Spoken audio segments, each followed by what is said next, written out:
Hello everyone, welcome back to Take It Simple. In today's tutorial, I'm going to guide you through how you can log into Telegram without a phone number. In order to log into Telegram without a phone number, you'll need to log into your Telegram on your PC. Keep watching the video till the end without skipping, and don't forget to subscribe to our channel by hitting the subscribe button, and press the bell icon so that you'll never miss another update from us. Now let's begin. Start by opening your Telegram application on your desktop. If you don't have the application on your desktop, then you can go visit a web browser and then type in telegram.org. Download Telegram for your PC by clicking on this link right here that says Telegram for PC, Mac or Linux, and download the application on your device.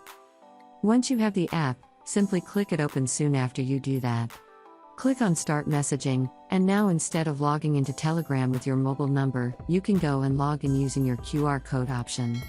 In order to do so, go grab a mobile device, and then sign into your Telegram application first. In order to log in with your QR code on your desktop, you'll need to first be signed into your account. Once you do that, go to the hamburger menu at the upper left corner of the screen, and then tap on Settings from the expanded menu. Now scroll all the way down, and tap on Devices under Active Sessions. Tap on the Scan QR code. Soon after you do that, you'll be able to see this kind of an interface right in front of your display. Tap on Scan QR code on your mobile screen. Allow Telegram to take pictures and record video by tapping on Allow, and then you'll reach to this screen right here that says Scan QR code. Simply point your QR code reader towards the screen of your desktop and place it right into the QR code, and you'll be logged into your Telegram account without the phone number option. That is how you can easily log into your Telegram without phone number. I hope you found the video useful. If you did, go ahead and give it a thumbs up.